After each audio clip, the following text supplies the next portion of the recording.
Listen close. In this theater of operations, the shortest distance between 2 points is a lie. The enemy expects us to strike the man directly across the trench.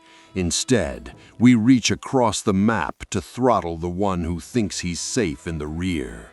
That is the heart of deception, making the far feel near and the near feel invisible. The preparation is cold and calculated. We strip the land bare. Every chicken, every rabbit, every deer. If it has a pulse, it's a calorie for the Legion.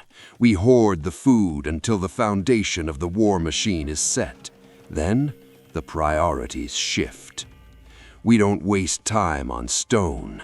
We take every block we already have and sell it all for gold. We don't need walls, we need weapons. Gold and wood are the only currencies that matter now.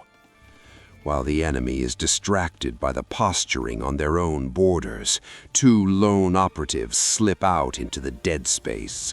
They aren't soldiers, they are architects of ruin.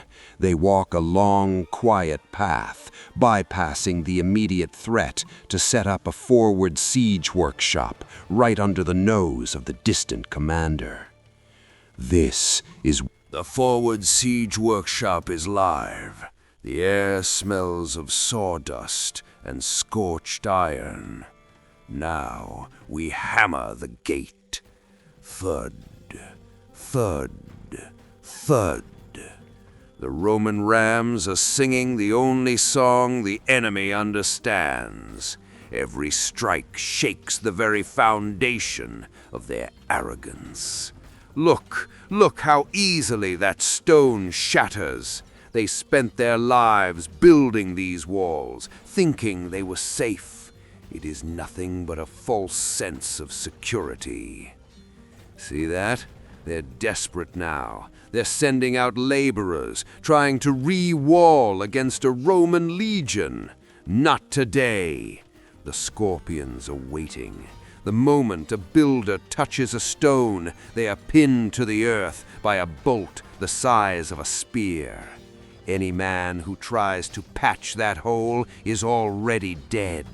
The scorpions don't just kill, they erase the possibility of defense. The wood is splintering, the iron is buckling, the invincible fortress is wide open. Drive the rams through, unleash the knights, ride them down, leave nothing standing. The wall didn't save them, it just made them easier to find. The smoke is thick now. The screams are fading into the crackle of burning timber. This is the truth about war, the part they don't put in the history books. Kill them all, every laborer, every man, every woman. If they can swing a hammer or pick a stone, they are the enemy. Siege down their town, level their markets, burn their homes until the very earth is scorched. People talk about justice. They talk about who is right. War is not about who is right. It is about who is left. One nation falls, and we move on to the next. There is no peace. There is only the interval between the last conquest and the one waiting over the horizon. The Roman engines are hungry. The Khmer steel is thirsty. And the world is full of walls waiting to be broken.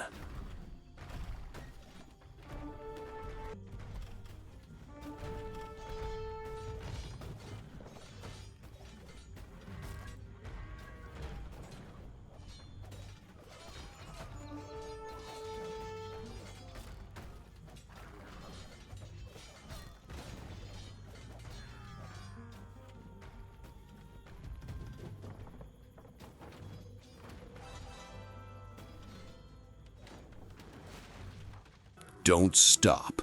Don't let the smoke settle. One fortress is a ruin, but the job isn't done. The first commander is broken, but his ally, his friend, is still breathing. He thinks he has time to prepare. He thinks he can build a new line while we are busy looting the corpses. He's wrong. We pivot the Roman engines. We don't march back to our borders. We march deeper into theirs. The forward siege workshop is already churning out fresh iron. The scorpions are thirsty for more blood. Look, the enemy is defending with a Mangonel. They think they've stopped us. Losing 2 scorpions for 1 Mangonel is a win in my book. We trade wood and bolts for their primary defense. We bleed them until they have nothing left to hold the line.